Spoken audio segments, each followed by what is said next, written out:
ഈ ലൈഫ് എക്സ്പെക്റ്റൻസിയുടെ ഒരു കാര്യം പറഞ്ഞാൽ ആമയ്ക്ക് 120 വർഷം വരെയൊക്കെ ജീവിക്കാം, ആനയ്ക്ക് 70 വർഷം വരെ ജീവിക്കാം. അതൊക്കെ അവർക്ക് ഏറ്റവും ഐഡിയൽ കണ്ടീഷൻ ആണെങ്കിൽ ജീവിക്കാന്നുള്ളതാണ്. ഇല്ലെങ്കിൽ ഒരു പ്രകൃതിയിൽ വരുന്ന ആമയൊക്കെ ചിലപ്പോൾ ഒരു 20-25 വർഷം കഴിഞ്ഞിട്ട് അതിൻ്റെ ആയുസ് തീരും. പക്ഷേ അതിന് വേറെ പ്രൊഡേറ്റേഴ്സ് ഒന്നും അവരെ ആക്രമിച്ചില്ലെങ്കിലാണ് അതുപോലെ പോകുന്നത്. അതുപോലെയാണ് മനുഷ്യരുടെ ഹ്യൂമൻ ബീങ്സിൻ്റെയും കാര്യം. ഇവർക്കും ഇതുപോലെ നല്ല സുഖസൗകര്യങ്ങളും നല്ല ചികിത്സയും നല്ല ഭക്ഷണം ഉണ്ടെങ്കിൽ മാത്രമേ 80 വയസ്സിൽ കൂടുതൽ വരെയൊക്കെ പോകാൻ പറ്റൂ, 100 വയസ്സൊക്കെ എത്താൻ പറ്റുള്ളൂ. ഇല്ലെങ്കിൽ ഈ പ്രാചീന കാലത്ത് സ്റ്റോണേജ് ഹണ്ടർ ഗ്യാദറേഴ്സ് ഒക്കെ ആയിരുന്നപ്പോൾ 20-25 വയസ്സ് വരെയൊക്കെ പോവുള്ളൂ. ഇപ്പോൾ എൻ്റെ കാര്യം ഞാൻ പേഴ്സണലായിട്ട് ഞാൻ ആലോചിച്ചിട്ടുണ്ട്.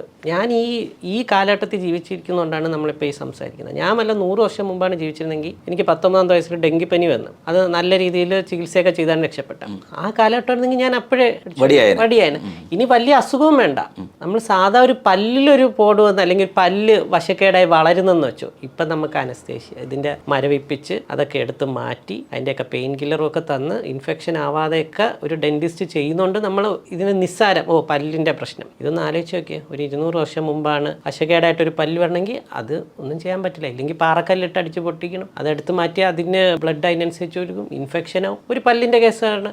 ഇതുപോലെ രാജകുടുംബങ്ങളിൽ ഒരു ചരിത്രത്തിൽ ഇംഗ്ലണ്ടിലൊരു രാജാവ് വലിയ യുദ്ധത്തിനായിട്ട് ആരും തോപ്പിക്കാൻ പറ്റില്ല എന്ന് വെച്ചാൽ രാജാവാണ്. പക്ഷെ ഒരു കടന്നൽ വന്ന് കുത്തി പുള്ളി മരിച്ചു.